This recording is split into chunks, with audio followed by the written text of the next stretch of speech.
Morning children. Now today's topic is properties of air. Air has weight and exerts pressure. Air की क्या क्या विशेषताएं हैं? पहली है, एयर में वेट होता है, भार होता है और वो दबाव पैदा करता है. The force of earth's gravity holds the air in our atmosphere. Weight of the air exerts a great pressure upon the earth. Air pressure on the earth's surface is equal in all directions. We do not feel this pressure because our bodies are supported by an equal pressure from within. Air has weight and occupies space.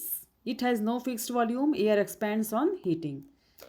अर्थ की जो gravity का जो force है, अर्थ का जो मतलब gravitational force जो होता है वो हमारे एयर को एटमॉस्फेयर में होल्ड करता है, मतलब पकड़े रहता है. एयर का वेट प्रेशर एक्सर्ट करता है अर्थ पे.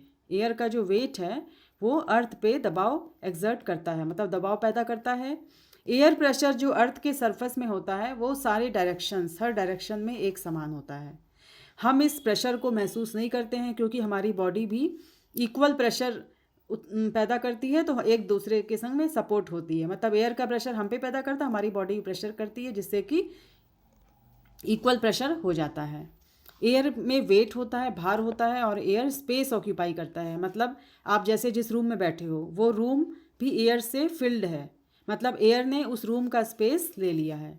इसका कोई वॉल्यूम फिक्स नहीं होता है और एयर गर्म करने पे एक्सपैंड होती है, मतलब फैलती है. ओके.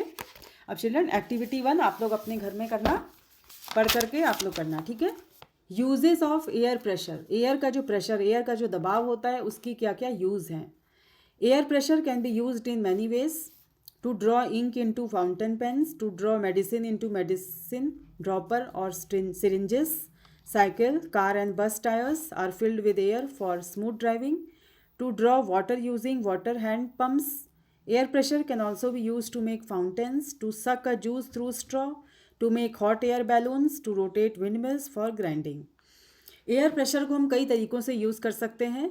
फाउंटेन पेन से इंक ड्रॉ करने में, निकालने में, मेडिसिन को मेडिसिन ड्रॉपर से निकालने में, सिरिंज के थ्रू हम एयर प्रेशर यूज़ करते हैं. ड्राइविंग के लिए हम कार और बसेस और साइकिल के टायर में एयर फिल करते हैं, ठीक है. हैंडपम्प से वाटर निकालने के लिए भी हम एयर प्रेशर यूज़ करते हैं, एयर का दबाव यूज़ करते हैं. फाउंटेन बनाने के लिए भी हम प्रेशर यूज़ करते हैं. जूस को स्ट्रॉ से सक करने, चूसने में भी हम एयर प्रेशर का यूज़ करते हैं. और हॉट एयर बैलून्स बनाने में भी हम बैलून्स फिल करते हैं और उसका प्रेशर, एयर प्रेशर को यूज़ करते हैं.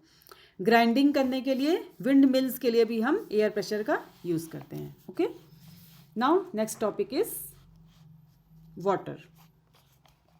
Water is essential for life. We cannot live without it. About 70% of the human body is made of water. Several life processes essential for living organisms need water. Water is made of 2 atoms of hydrogen and 1 atom of oxygen. Water हमारी ज़िंदगी के लिए बहुत ही ज़रूरी है, बिना उसके हम नहीं रह सकते हैं. हमारी बॉडी में 70% वाटर होता है. ओके. कई सारी हमारी जो लाइफ की प्रोसेस होती हैं उन सब के लिए और सभी लिविंग ऑर्गेनिजम्स के लिए वाटर की ज़रूरत पड़ती है. वाटर 2 हाइड्रोजन और 1 ऑक्सीजन के एटम से मिलके बना होता है.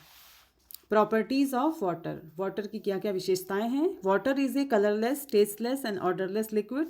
It freezes at 0 degree and boils at 100 degree centigrade. It is known as universal solvent because it can dissolve a large number of substances.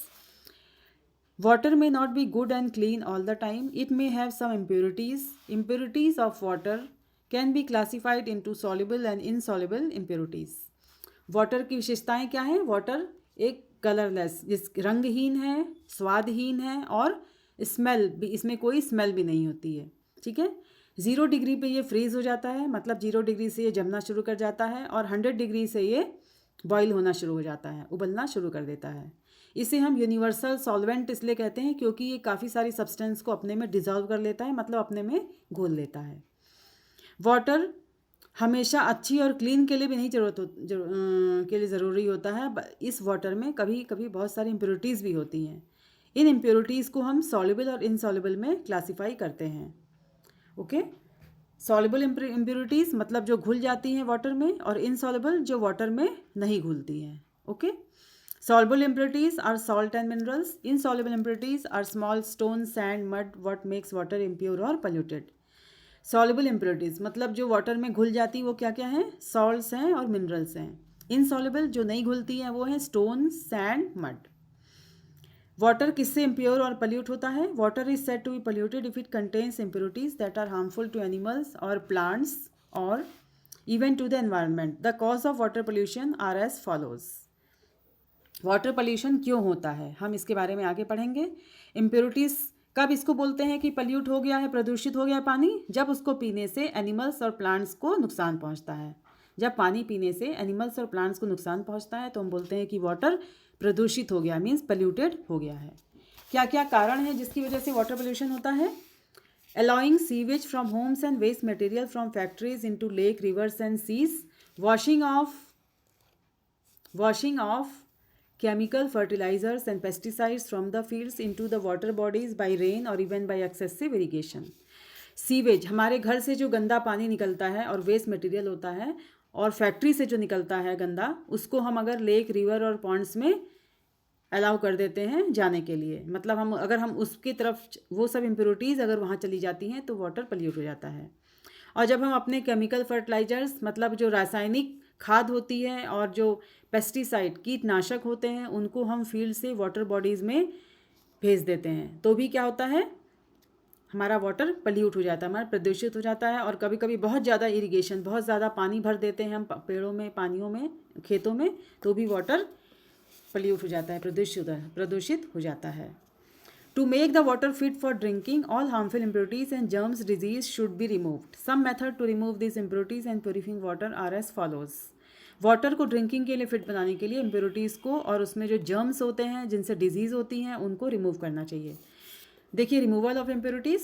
Soluble impurities को हम सेडिमेंटेशन और डिकेंटेशन से इम्प्रूव कर सकते हैं और फिल्ट्रेशन से. इनसॉल्युबल इम्प्योरिटीज़ को मतलब जो कि वाटर में नहीं घुलती हैं इम्प्योरिटी, उनको हम सेडिमेंटेशन, डिकेंटेशन, फिल्ट्रेशन से रिमूव कर सकते हैं.